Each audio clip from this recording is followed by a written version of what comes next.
Buenos días. Hoy en la sesión de hoy es ¿qué es el cuento? ¿Qué es un cuento en sí?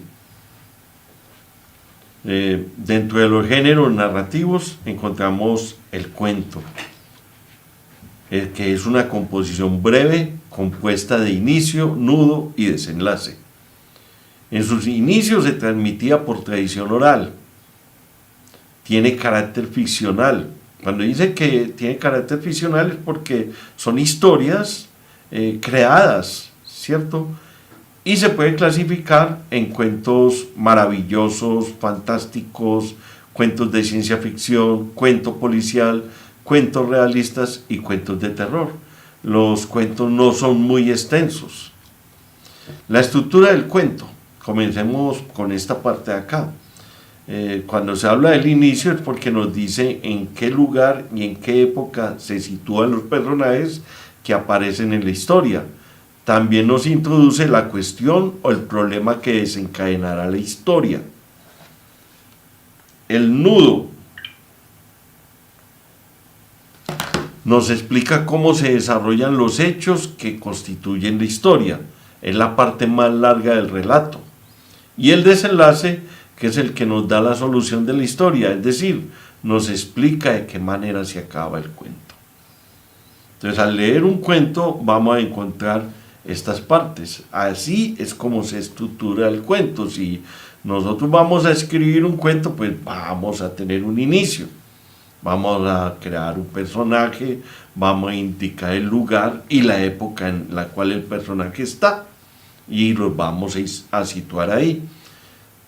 El nudo es porque va a haber un momento dentro del cuento donde va a haber problemas, va a haber situaciones adversas para el personaje, y es la parte más larga del relato.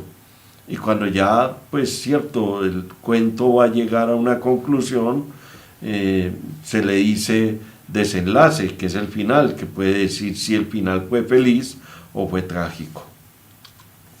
Componentes del cuento. Pues un cuento tiene que tener sus componentes, como son los personajes, ¿sí? Son uno de los elementos básicos del texto narrativo. Si yo voy a contar un cuento, debo tener un personaje. Pueden entrar muchos o pueden salir pocos personajes dentro del relato. Puede haber un cuento con uno o dos personajes nomás, o con varios personajes. Y a la vez ese personaje que vamos a crear ahí va a ocupar un lugar. Ya podemos decir que hay un personaje principal que va a ser el protagonista, es el que conduce la acción y sale prácticamente a lo largo de todo el relato. Entonces lo vamos a encontrar desde el principio al final del cuento. Es el personaje el que se nos da más información. Si, por ejemplo, tenemos Caperucita, es el personaje principal que vamos a encontrar dentro del relato. Y ahí van a aparecer otros personajes, como el lobo, como la abuelita, como el cazador. Los personajes secundarios son el resto de personajes que aparecen en la narración. Suelen participar solo en una parte del relato. De este personaje no se nos da tanta información. El tiempo. Claro, el cuento debe tener un tiempo. Puede ser un hoy, o puede ser un mañana, o también puede ser un futuro. La acción se desarrolla en un tiempo determinado. Muchas veces el autor cambia el orden cronológico de los hechos a fin de crear intriga y dar la información importante en el momento oportuno. Puede empezar con un hoy, como puede traer un ayer, ¿sí? Como para generar toda esa intriga. En un relato, las expresiones temporales, como ayer, anteayer, al día siguiente, facilitan la organización de la historia, ya que sitúan los hechos unos delante o detrás de otros y permiten a los lectores reconstruir el orden cronológico. El espacio es el lugar, el sitio, ¿sí? Es el escenario geográfico, puede ser en un mundo inventado por el autor o por el narrador, ¿sí?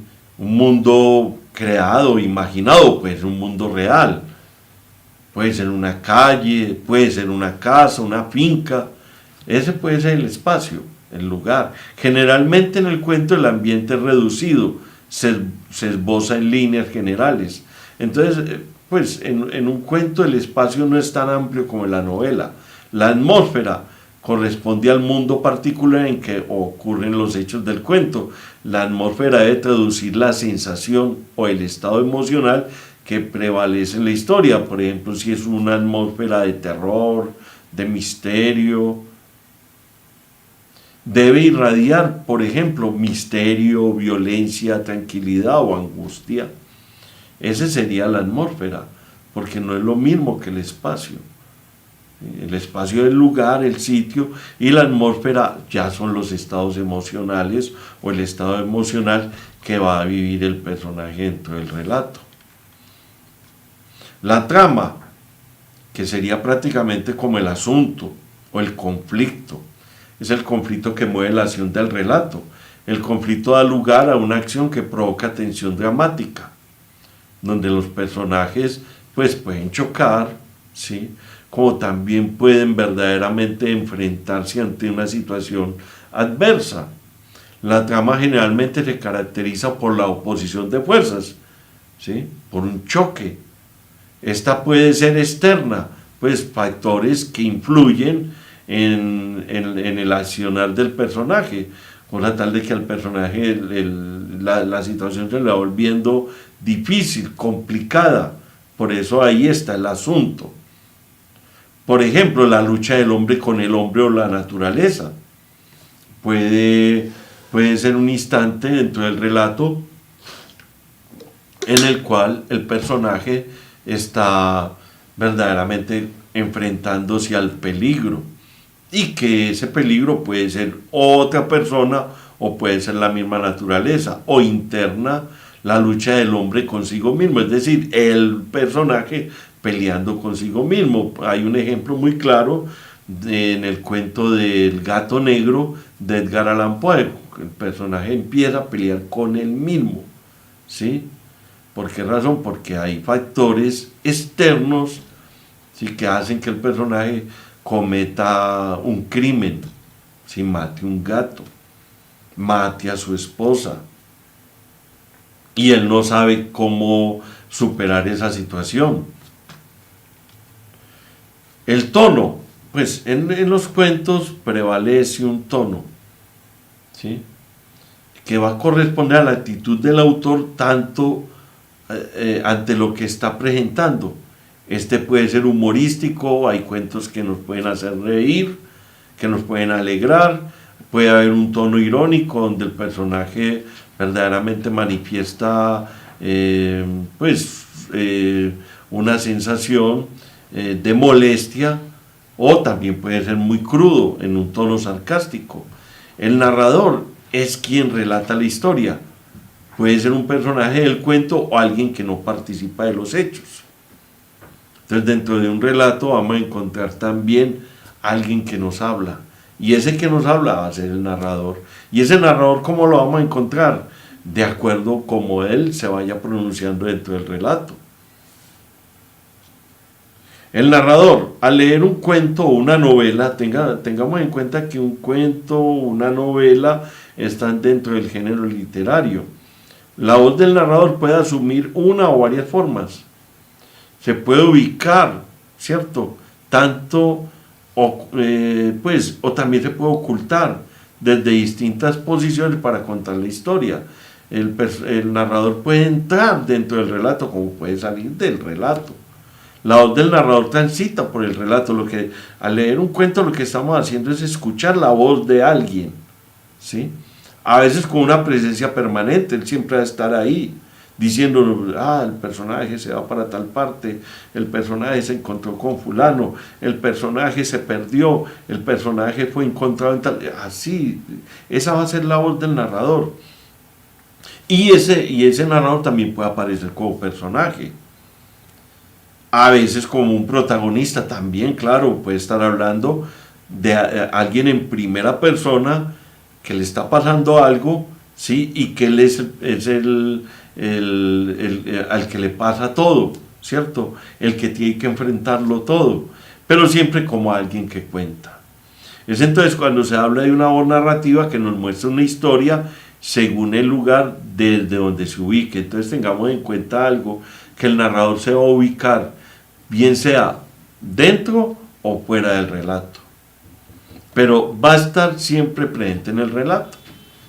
Nos va a estar contando todo, desde que se inicia hasta que termina, y es el que nos va a mantener hacia la espera, ¿cierto?, de lo que pueda pasar. Es que la literatura tiene algo muy bonito, ¿sí?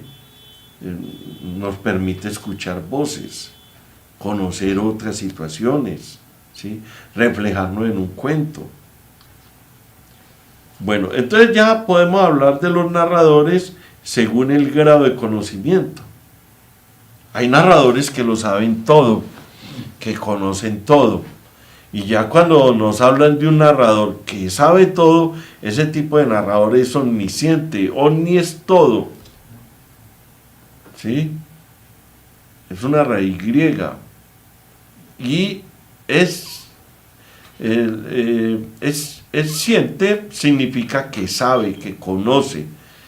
Es una de las voces más poderosas que se hallan en la ficción narrativa, porque sabe todo, puede contar dónde estuvo el personaje, quién era su mamá, su papá, dónde estudió, qué piensa.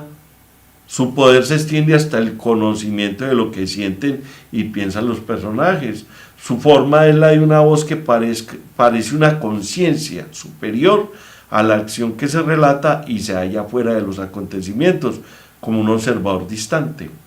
Entonces yo me ubico aquí, ¿cierto?, y empiezo a contar la historia de alguien y doy con todo lujo de detalles lo que ese personaje piensa, lo que ese personaje es, quién fue su papá, dónde vivió, con qué comió. Pues si yo cuento todo eso, soy un narrador omnisciente. Entonces el diccionario de la Real Academia Española define la omnisciencia como el conocimiento de todas las cosas reales y posibles, atributo exclusivo de Dios. Entonces podemos decir que un narrador omnisciente es como un Dios, porque tiene el poder de llevar al personaje quién sabe hasta dónde. Por ello se entiende al narrador omnisciente como un Dios dentro del mundo ficticio. Aquí hay un ejemplo de narrador omnisciente en un fragmento de la novela de La Metamorfosis de Kafka. Solamente leamos ahí ese fragmento y nos vamos a dar cuenta por qué es omnisciente. Cuando Gregorio Samsa se despertó una mañana después de un sueño intranquilo, miren que la voz está diciendo sueño intranquilo, porque sabe que no pudo dormir muy bien. Se encontró sobre su cama convertido en un monstruoso insecto. Estaba tumbado sobre su espalda dura. El narrador sabe todo y en forma de caparazón, y al levantar un poco la cabeza veía un vientre abombado, parduzco, dividido por partes duras en forma de arco, sobre cuya protuberancia apenas podía mantenerse el cobertor, a punto ya de resbalar al suelo. Sus muchas patas, ridículamente pequeñas en comparación con el resto de su tamaño, le vibraban desamparadas ante los ojos. Entonces aquí hay un ejemplo claro de un narrador omnisciente, porque sabe cómo está Gregorio Samsa, cómo se encuentra, cómo pasó la noche, ¿sí?, dónde está. Bien. En otros momentos, el narrador solo conoce parte de los hechos, o solamente las acciones externas, y se le conoce como un narrador limitado. Entonces tengamos en cuenta algo: hay un narrador que puede contar varias cosas del personaje, pero llega un momento en el relato que él de pronto no puede contar algo porque no está seguro, ¿cierto? Entonces ahí podemos decir que tiene un conocimiento parcial o relativo de la historia. Las marcas textuales son las que nos permiten indagar acerca del grado de conocimiento del narrador. Entonces, si el narrador es limitado, va a decir lo siguiente, lo vamos a encontrar: de esta manera, como en el ejemplo de acá de las aventuras del capitán Alatriste de Arturo Pérez Reverte. Él dice, parece mentira, no recuerdo bien. Cuando dice no recuerdo bien, ahí es donde está el narrador limitado. Esa es la marca textual. No recuerdo bien el año, era el 22 o el 23 del siglo, era el 22 o el 23 del siglo, ¿sí? No está seguro, pero lo que estoy seguro, da a entender, es de que el capitán salió de la cárcel una de las mañanas azules y luminosas de Madrid. ¿Sí? Él dice de lo que está seguro, pero hay cosas de las cuales no está seguro. Y eso es lo que da la razón de ser, pues de definir que es un narrador limitado. Entonces, conoce cosas, pero a la vez también no está seguro de muchas cosas. Con un frío que cortaba el aliento, ahí está seguro. Desde aquel día que ambos todavía lo ignorábamos. Tanto iba a cambiar nuestras vidas, ha pasado mucho tiempo y mucha agua bajo los puentes del Manzanares, pero todavía me parece ver a Diego Alatriste, flaco y sin afeitar, parado en el umbral con el portón de madera negra claveteada cerrándose a su espalda. Bueno, él sabe cosas, pero hay cosas que él desconoce, de las cuales no está seguro aún. Bueno, también se puede hablar de un narrador según el grado de participación en la historia. Cuando el narrador es omnisciente, no está dentro de la historia, está por fuera de la historia. Cuando está limitado, puede estar, como también puede verdaderamente estar por fuera de la historia. Pero cuando hay narradores que están dentro del relato, entonces ahí podríamos hablar de la polifonía, que es la multiplicidad de voces. Poli es mucho y fono es voz. Por otro lado, una misma historia puede ser narrada desde distintas perspectivas que no necesariamente coinciden en una versión única sobre los hechos. A veces al leer una novela o un cuento podemos encontrar varias voces. Está el ejemplo del Quijote o del Señor de los Anillos. Pero aclaremos que no son cuentos, son novelas, ¿cierto? Pero también en los cuentos podemos encontrar multiplicidad de voces. En este sentido se habla de una polifonía narrativa, pues una pluralidad de voces se superponen unas con otras y no es posible determinar cuál es la voz principal. Entonces uno va leyendo y al momento aparece otra voz, después otra voz, y esos son varios narradores que nos van a llevar, como lectores nos van a conducir. Por ejemplo, aquí está la cita, Gajes del oficio, Bárbara Llanó. El labial rojo es el que más le gusta. He visto cómo no me quita los ojos de encima cuando lo uso. En realidad les gusta a todos, hasta a mi padre. Hombres, llegaría la hora. Si llega y no me ve, puede que se vaya. Ahí hay una voz. Desde la vereda de enfrente podía divisarla. Ahí aparece otra voz. Tenía un libro en las manos y cada cierto tiempo levantaba la vista o revolvía su café, pero su postura no indicaba impaciencia. Podía decirse que tenía el resto de la vida para quedarse ahí. Llevaba unos pantalones negros, dentro de los que se podían adivinar unos muslos firmes y delicados. Eran para mí, nunca lo sabría. Preferí dar media vuelta y alejarme pensando en ella, bajo el cielo rojo que anunciaba la lluvia. Nunca más la volví a ver. Entonces noten que en el primer párrafo encontramos una voz y ya en el segundo párrafo ya apreciamos otra segunda voz. Los estilos narrativos, claro, hay estilos narrativos. Cuando se está leyendo una novela, pues aparecen las voces de los personajes, como pueden ver en el ejemplo anterior. En el primer párrafo hay una voz y en el segundo párrafo aparece otra voz. Entonces, son las formas de citar en el relato.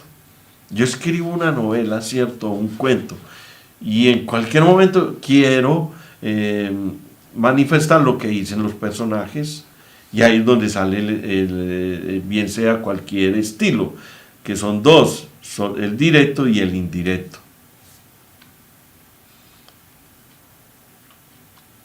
Como ya se dijo, existen distintas voces dentro del relato, sin embargo, algunas de ellas aparecen solo por un instante. Si yo puedo estar leyendo una novela y hay un personaje que habla una vez y ya no lo volvemos a ver, ¿cierto? Entonces ahí hay una forma de citar esa voz y es el narrador quien la cita.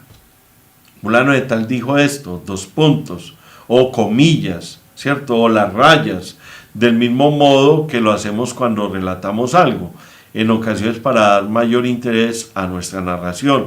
Imitamos lo dicho por otro, por esos breves instantes asumimos la voz del otro en nuestro propio relato. Muchas veces la gente dice, no, es que nadie cuenta nada. No, nosotros todos contamos historias, todos contamos algo de alguien. Está el estilo directo. En la narrativa de ficción se dice que el narrador cede la voz para dejar hablar directamente a los personajes. El narrador no habla, deja que los personajes hablen. Ese es el estilo directo. ¿Sí? Él puede crea el personaje y después lo pone a hablar. Este procedimiento narrativo se conoce con el nombre de estilo directo.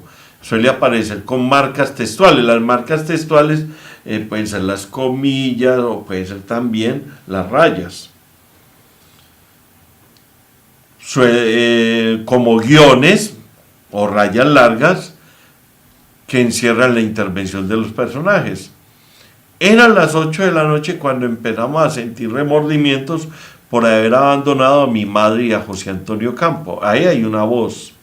¿Dónde estarán?, nos preguntamos, y tras haber averiguado que no habían regresado al hotel, bajamos a buscarlo al malecón. Tampoco estaban. En el restaurante, dijo Inés. Ahí está el estilo directo. Imposible, no pueden estar ahí todavía. Ahí hay otra voz. Conociéndolos, nada es posible, Martín. El otro es el estilo indirecto. Pues cuando el estilo es directo, el narrador muestra las voces de los personajes. Cuando el estilo es indirecto, el narrador se apropia de la voz de los personajes. Como dice acá, o no cede la voz, ¿cierto? El narrador no cede la voz y cuenta él mismo lo dicho por los personajes.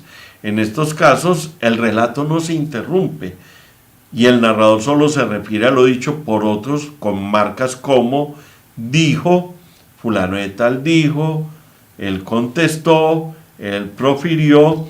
Observarás que necesariamente emplea los verbos en pasado. Él dijo tal cosa, él contestó tal cosa, ¿sí? Ya que está contando algo que ya ha visto, está en tiempo pasado.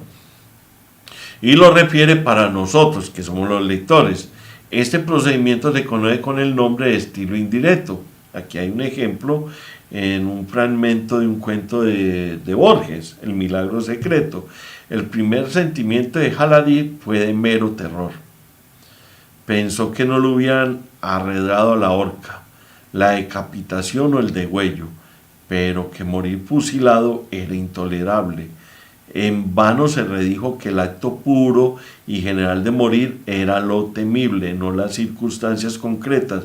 No se cansaba de imaginar esas circunstancias. Miren que está diciendo, no se cansaba en pasado. Se redijo en pasado, ¿sí? Pensó en pasado, ¿sí? Entonces cuando esos verbos están expresados así, es porque el narrador se apropia de las palabras de los personajes, ¿sí? No cede su voz. Bueno, dentro de lo que ocupa el examen de la prueba IFES, en algunas ocasiones aparece la pregunta sobre el posible título. Les pueden preguntar un posible título para el texto, podría ser. Entonces, el título se puede sacar de varias maneras. Se puede sacar por la trama, por los personajes, por el espacio, por el tiempo, o también el título puede sacarse de manera alegórica. Si decimos que es por la trama, es por el asunto. Recuerden que la trama es el nudo, la parte complicada del personaje, es decir, la parte difícil, ¿sí? Es la cosa o el asunto en sí sobre el cual se enfatiza en el texto. Ejemplo, la caída del Imperio Romano. Sobre eso se debe enfatizar el texto. La masacre de las bananeras. Entonces, quien escribió la masacre de las bananeras va a enfatizar ahí, va a hablar sobre eso. Lo mismo el otro, va a hablar solamente de la caída del Imperio Romano. Y ahí es donde se centra todo. También el título puede sacarse de acuerdo con los personajes. Sobre eso hay muchos. Hay muchas novelas. La muerte de Iván Ilich, Pulgarcito, Caperucita, La zorra y las uvas, La hormiga y la cigarra. Cuando uno coge las fábulas, ahí encuentra muchos títulos correspondientes para los personajes. El lobo y el perro. ¿Sí? Entonces tenemos, los personajes son quienes desempeñan los roles importantes en el texto. Este tipo de título es muy frecuente en las fábulas. Aquí vemos la zorra y las uvas, la liebre y la tortuga, y en otros tipos de textos, como en el caso de Rosario Tijeras, Prometeo y Pandora. El coronel no tiene quien le escriba.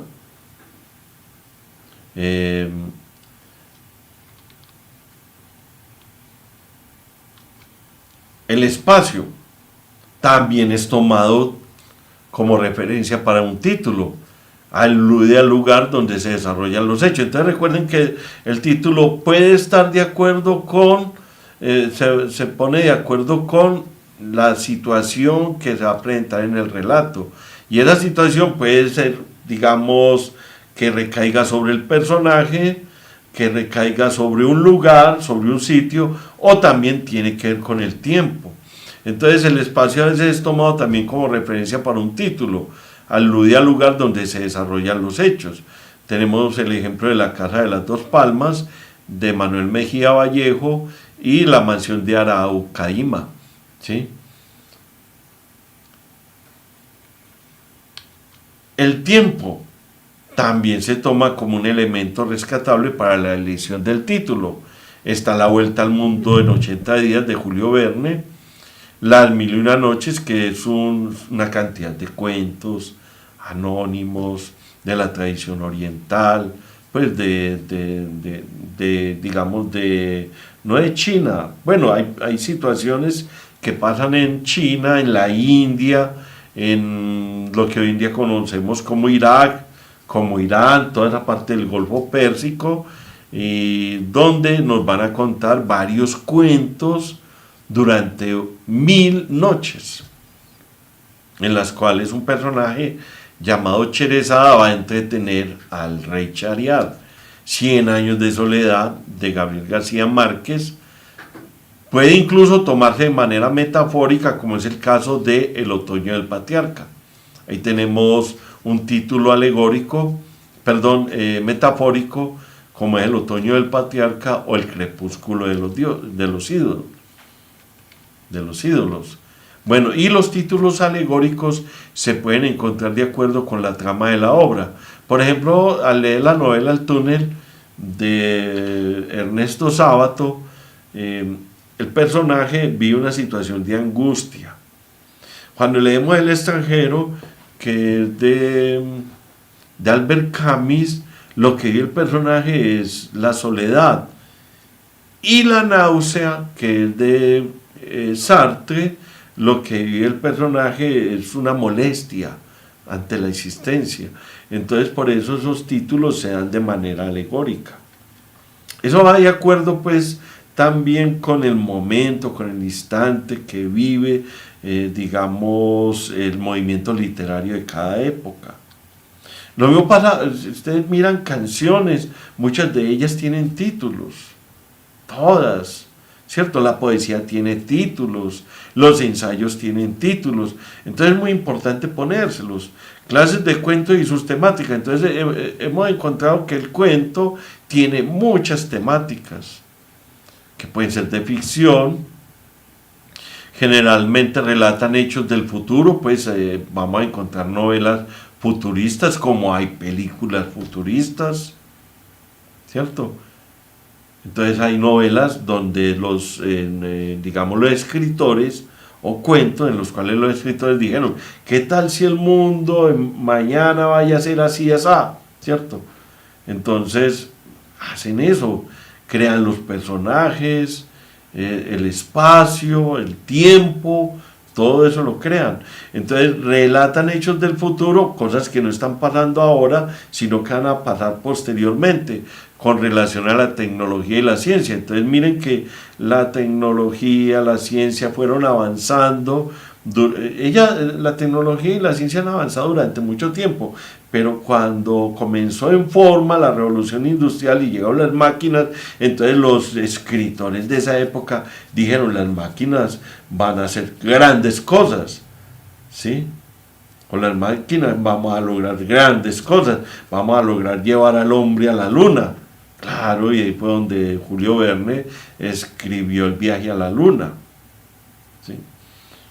Y durante la década de los años 1950 hubo escritores que les dio digamos, por relatar, por contar historias futuristas. Uno de ellos fue Isaac Asimov. Entonces miren, y cuestionan cómo los avances tecnológicos, y científicos afectan el curso normal del mundo. Cómo las máquinas nos pueden llegar a dominar y nosotros terminar controlados por las máquinas. Eso es lo que cuentan generalmente en eso. Aquí hay un ejemplo claro de un cuento futurista. Cuando papá se puso a investigar el viaje por el tiempo, miren que eso es un hecho que muestra la ficción. Todavía no podemos viajar a través del tiempo, ¿sí? Pero los cuentistas de ficción nos pusieron a viajar a través del tiempo, y eso lo vemos en las películas también y en las series. La mayoría de los físicos estaban desilusionados a pesar del entusiasmo que provocaron inicialmente los cronoembudos. Y esos cuentos de ficción van generando nuevas palabras. La verdad es que no hay mucho que ver. Los cronoembudos son totalmente irracionales e incontrolables. Solo presentan una distorsión ondulante de algo más de medio metro de anchura como máximo, y que desaparece rápidamente. Tratar de enfocar el pasado es como tratar de enfocar una pluma en medio de un turbulento huracán. Al cabo de 50 años de no progresar en absoluto, los científicos perdieron todo interés. La técnica operativa parecía un callejón sin salida. Al recordar la situación, no puedo echarle la culpa. Algunos incluso intentaron demostrar que los embudos no revelaban el pasado, pero se divisaron muchos animales vivos a través de los embudos, y se trataba de animales ya extinguidos en la actualidad. Entonces este es un ejemplo de cuento futurista o de ficción, escrito por Isaac Asimov. El título es Una estatua para papá. Cuentos maravillosos. Estos cuentos se caracterizan por la presencia de personajes que no existen en el mundo real. Pueden tener, pues los cuentos de ciencia ficción pueden tener algo de fantasía, también algo de maravilloso, pero muchas cosas de esos cuentos de ficción se han hecho realidad y que se perciben como normales a lo largo de toda la historia. Por ejemplo, en un cuento maravilloso podemos encontrar dragones, hadas, brujas, animales que hablan, etc. En estos cuentos existen ciertas acciones o fórmulas que se repiten en todos los cuentos. Por ejemplo, expresiones como había una vez, o que los personajes deban atravesar 3 pruebas. Ejemplo, la bella durmiente, pero acercó su dedo un poco más y apenas lo rozó, el encantamiento surtió efecto y la princesa cayó profundamente dormida. Por eso es maravilloso. El sueño se fue extendiendo por la corte, y todo el mundo que vivía dentro de las paredes del palacio comenzó a quedarse dormido inexplicablemente. El rey y la reina, las sirvientas, el cocinero, los caballos, los perros, hasta el fuego de la cocina se quedó dormido. Pero mientras en el interior el sueño se apoderaba de todo, en el exterior un seto de rosales silvestres comenzó a crecer y acabó por rodear el castillo hasta llegar a cubrirlo por completo. Por eso la princesa empezó a ser conocida como Rosa Silvestre. Cuentos fantásticos. Pues hay una diferencia entre un cuento maravilloso y un cuento fantástico. Miren la definición. Este tipo de cuento se caracteriza por la irrupción de un elemento anormal en una historia que venía desarrollándose dentro de un marco real. Esto hace poner en duda al lector sobre si es producto de la imaginación del personaje o una consecuencia sobrenatural. Hay cuentos o también novelas, ¿sí?, que son fantásticas. ¿Por qué razón? Por ejemplo, al leer El Señor de los Anillos, ¿sí?, o al leer, por ejemplo, un cuento de Navidad. Hay una situación real y aparece un personaje fantástico. Me resultó muy chocante que toda la familia, incluso la vieja francesa, parecían inquietarse con alguien y trataban de interrumpir la conversación, y a veces de manera muy forzada. Lo más raro era que en cuanto daban las 8 de la noche, la joven primero era advertida por la francesa y luego por su madre, por su hermana y por su padre, para que se retirara a su habitación, igual que se envía un niño a la cama para que no se canse deseándole que duerma bien. La francesa la acompañaba, de modo que ambas nunca estaban a la cena, que se servía a las 9 en punto. Entonces aparecen fantasmas, y cuando aparecen fantasmas ahí podemos decir que el cuento es fantástico. Los cuentos de terror, también puede haber algo de fantástico ahí en ese tipo de relatos, o también puede haber algo maravilloso, ¿cierto? Pero o se pueden entremezclar muchas cosas, pero regularmente el cuento de terror asusta. Muestran historias de suspenso en relación con la muerte.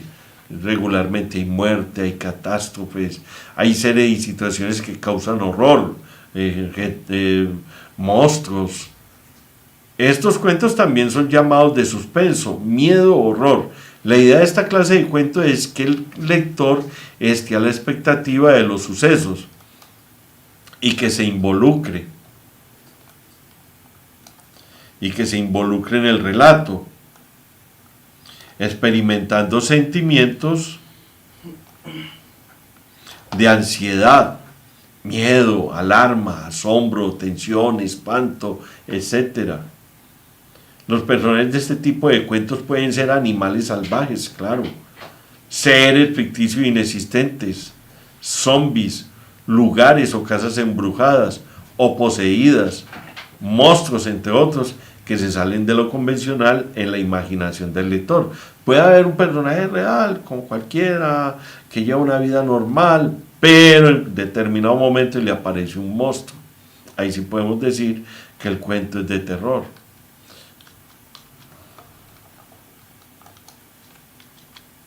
Ejemplos: nunca, hasta el día que me muera, podré borrar la visión que nos recibió. Y es que la habitación estaba repleta de monstruos, pálidas caricaturas del cuerpo humano. No puedo decir si eran humanos o animales, parecían ser grises, deformes y no tener pelo, y la pestilencia que brotaba de la habitación era abrumadora. Lo peor de todo era el ruido, un sonido húmedo y viscoso cuando los seres se movían. Corrimos como alma que lleva el diablo al pueblo, avisamos a las autoridades y regresamos para encontrar ardiendo la casa. Un testigo dijo haber visto al doctor Sander entrar poco después de habernos marchado. La casa estaba completamente destruida, aunque más tarde encontramos bajo los cimientos restos de lo que parecían ser cuevas. Fueron dinamitadas gracias a mi insistencia fanática, a pesar de aquellos que querían explorarlas para buscar a los aldeanos desaparecidos. Cuentos policiales relatan hechos ficticios relacionados directamente con criminales y con la justicia. generalmente teniendo como tema principal la resolución de un misterio, la persecución de un delincuente o temas similares. Hay novelas policiales, hay cuentos policiales donde los personajes principales, que pueden ser detectives o pueden ser policías, van en busca de alguien, de un asesino y un criminal que deja un rastro. ¿Sí? O hay novelas también, como las de Agatha Christie. Mi querido amigo, lo conozco usted bien, sé la pulcritud militar que lo caracteriza.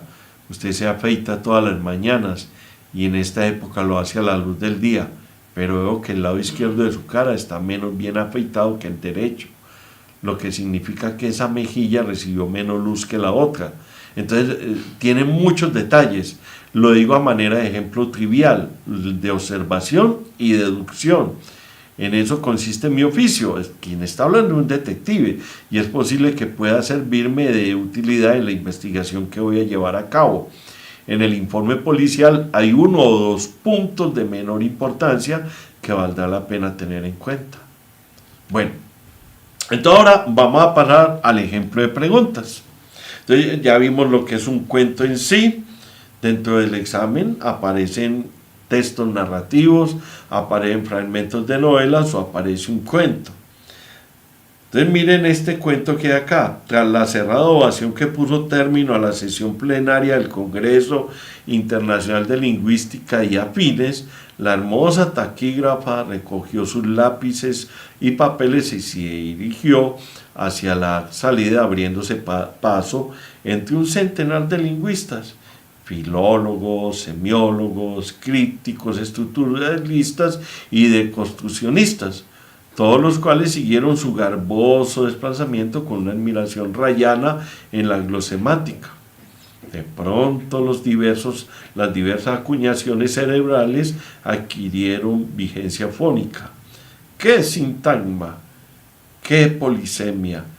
¿Qué significante? Entonces miren que hay un estilo directo ahí en esa parte. ¿Qué diacronía?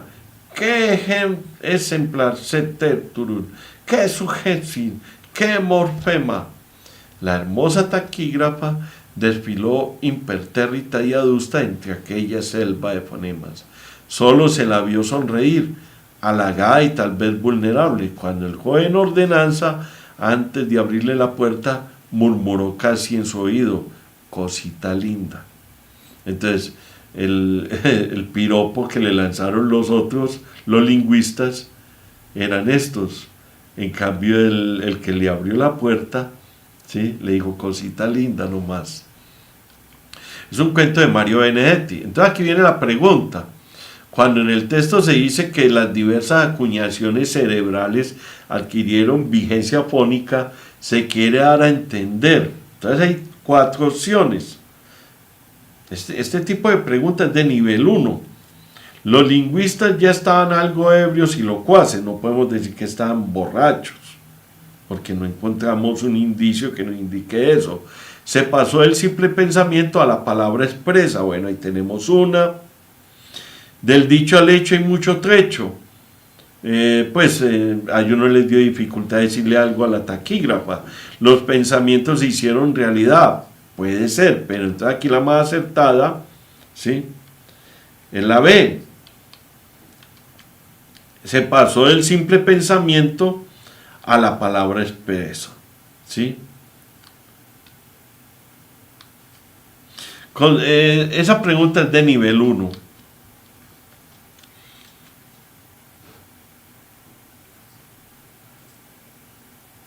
Perdón. Las diversas acuñaciones cerebrales adquirieron vigencia fónica. La respuesta correcta ahí es: los pensamientos se hicieron realidad. Vigencia, adquirieron vigencia, ¿sí? Cuando se dice ahí ¿qué es sintagma? Exacto. Entonces ahí podemos decir que los pensamientos se hicieron realidad. Entonces aquí es que se entiende el significado de los elementos locales que constituyen el texto. Considera el siguiente fragmento. La hermosa taquígrafa desfiló impertérrita y adusta entre aquella selva de fonemas. Quien habla busca. Adulada la taquígrafa por su elegante porte, mostrar que la taquígrafa no reacciona ante los comentarios de los académicos, recriminar a los académicos por el mal uso del idioma. Ellos no están haciendo mal uso del idioma. Subestimar a los lectores porque no entienden el vocabulario de los académicos. Entonces la respuesta es la B. Mostrar que la taquígrafa no reacciona ante los comentarios de los académicos. Nivel 2. Identifica y caracteriza las diferentes voces o situaciones presentes en un texto. Y la otra pregunta, ¿cuál es el propósito del texto de Mario Benedetti? Criticar la petulancia de algunos académicos, realzar la sencillez de algunos empleados públicos, que es la ordenanza, ridiculizar la belleza de lo espontáneo y lo natural, denigrar de los cultismos en la lengua española. La respuesta es la A. Entonces le está criticando a los académicos, porque los académicos dicen, ¡qué sintagma! ¡Qué polisemia! Eso es lo que le está criticando ahí. Y en cambio la ordenanza, o el joven que le abrió la puerta a la taquígrafa, le dijo solamente cosita linda. Bueno, señores, les quedo muy agradecido por la atención prestada. Gracias por todo.